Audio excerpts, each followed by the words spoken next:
أعوذ بالله من الشيطان الرجيم بسم الله الرحمن الرحيم والصلاة والسلام على أشرف المرسلين سيدنا محمد وآله وأصحابه وسلم ولا حول ولا قوة إلا بالله العلي العظيم. Assalamu alaikum wa rahmatullahi ta'ala wa barakatuhu. Jama'a masu kallon mu da masu sauraron mu a wannan gidan nan mai albarka wato Al-Ijaba 11 TV.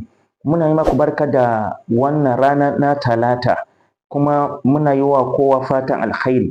Muna addu'a muna roƙon Allah da dukkanin alkhairai wanda suke tare da wannan rana na Talata, ya Allah ka sada mu da su. Kuma muna addu'a muna roƙon Allah daga dukkanin sharri wanda suke tare da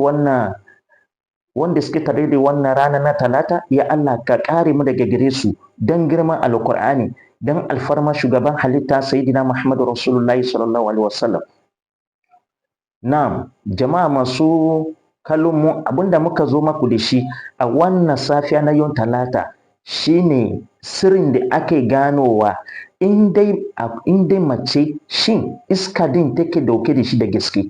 Domin akwai wasu matan ba iska ne yake damun su ba, sai a yi ta yin maganin iska. Ina fata an gane.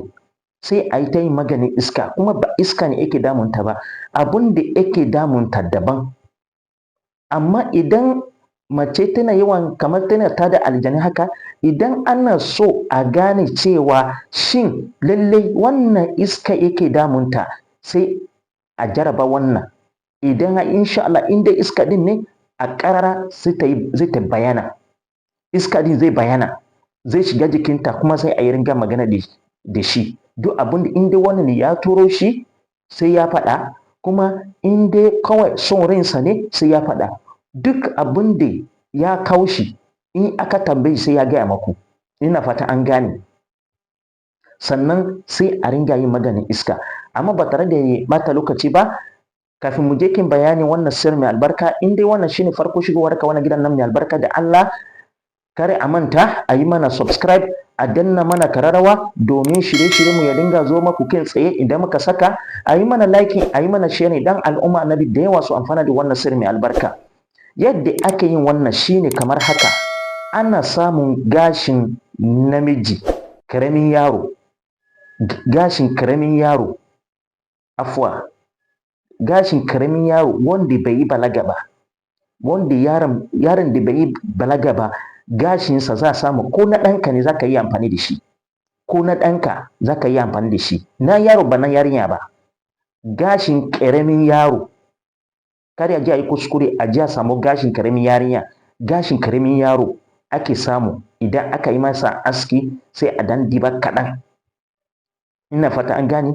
Sai ka samu garwashi, sai ka dan sa wannan gashi a kai, sai wanda ana zargi tana da jinnun nan sai ta dan zuguna a kai.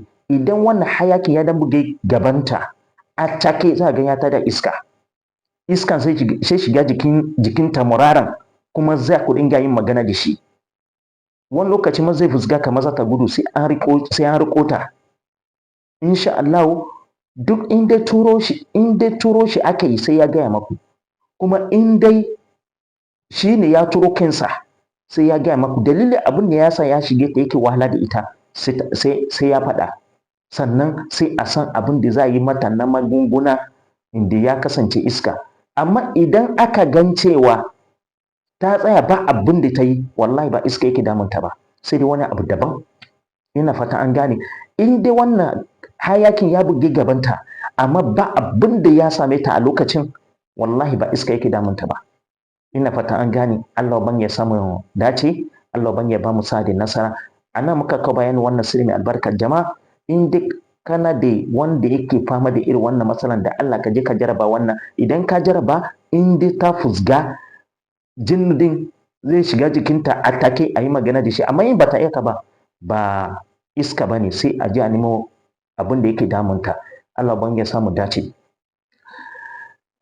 In dai wannan shine farko shigowar ka wannan gidan nan mai albarka, da Allah kare a manta a yi mana subscribe, a danna mana kararrawa domin shirye-shirye mu ya dinga zo maku kai tsaye idan muka saka. A yi mana liking, a yi mana sharing dan al'umma annabi da yawa su amfana da wannan sirri mai albarka.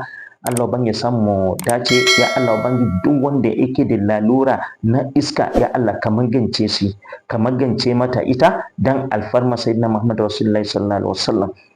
اللهم صل على سيدنا محمد وآله وأصحابه وسلم. السلام عليكم ورحمة الله تعالى وبركاته.